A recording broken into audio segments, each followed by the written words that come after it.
So I want to tell you guys a story. I need to tell you guys a story about when I first came to Abuja and how I got lost. And I'm going to use that story to explain why your skincare brand is not thriving or it's not getting as much visibility as it should. I hope that this video will help to um, inform you, inspire you, and also help you take your brand to where it is supposed to be. Because a lot of us have beautiful products, beautiful formulas, but we're just not marketing right. We're just not doing the business part of skincare formulation right. So this video, we are going to explore the different things that you're supposed to be doing to get a better result, and yeah, just take it from there. Hey Flawless Skin Gang, welcome back to the channel. If you're just seeing my face for the first time, hi, my name is Sele Kalio and I'm a skincare formulator or scientist if you like to call me that.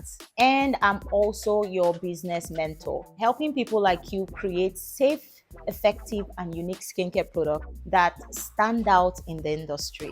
On this channel, we talk about skincare science, skincare formulations, business, and everything in between. If this sounds like something that you're interested in, please join the family by subscribing down below, because trust me, you don't want to miss what's coming. If you feel like your skincare brand is not getting you the visibility, or you're not getting the visibility that you deserve or that you want with your skincare product or your skincare brand, then this video is for you. We're going to break down the reasons why people are not recognizing or buying from you, and we're going to help you figure out what you can do differently to get you in front of the market that you want to sell to. Now, it doesn't matter whether you're a lifestyle content creator, your product service, you render services, whether you're a skincare formulator, a travel guide, whatever you do, whether you're an influencer, whatever you're doing, whatever you do, this video will help you focus your business on the people that actually want your products and services. So let's dive right into it. So when I first came to Abuja, right, I have to sit cozily. I have to make sure I'm very, very cozy, because this is going to be a very cozy video.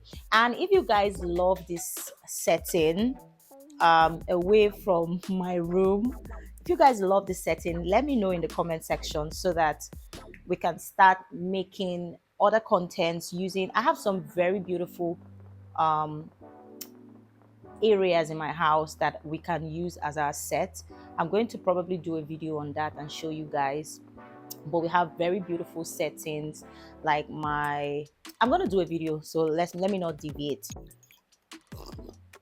When I first came to Abuja, right, I um I didn't know my way. I saw the roads are so big, everywhere was beautiful, and I didn't drive for a while because the person who brought my car from Port Harcourt to Abuja bashed it so bad. He got into an accident and the whole front of my car was damaged. So it took me about 2 weeks to fix the car and get it up and running again.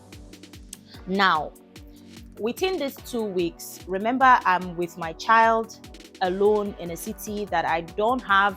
It's not like I don't have people, but I don't know my way around and I wasn't mobile. So I couldn't go out to get a lot of the stuff that we needed because we had just moved into a new city, into a new house.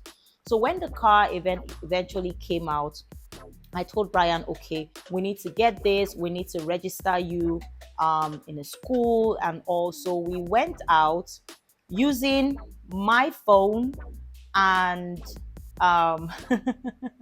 my Google map. Now, remember, I'm coming from Port Harcourt, where I'm very, very familiar with all of the roads. So I don't really need to use Google Maps, right? And now I'm in a big city, a very big city where I don't know my way around. And, I went out that day. We had some errands to run. We had to get grocery. We had to get to the market. We had to go to the bank. We had to go to Brian's new school. As at then, he was still in primary school. And we needed to do all of this stuff. And I didn't think to carry a charger, like a car charger. I didn't have a car charger. All I had was my phone, my Google map, and we're on our way. Now we successfully finished our chores for that day.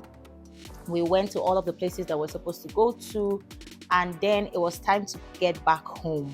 And guess what happened? My battery died. Now remember that we were using Google Maps for directions. And what happens without my phone powered up? It means that we don't have access to our Google Maps, and we were completely, totally lost because I had no means of making calls. I had no charger. I had no way to find my way back home. It was a crazy, crazy situation, really crazy situation. And if I tell you, I had a full tank that day. I drove around Abuja until my fuel went to half tank. That's to tell you how much I have been driving. So literally, off the top of my head, I would say I drove for more than 2 hours. I was just going in circles, and Brian was getting exhausted. I was literally panicked.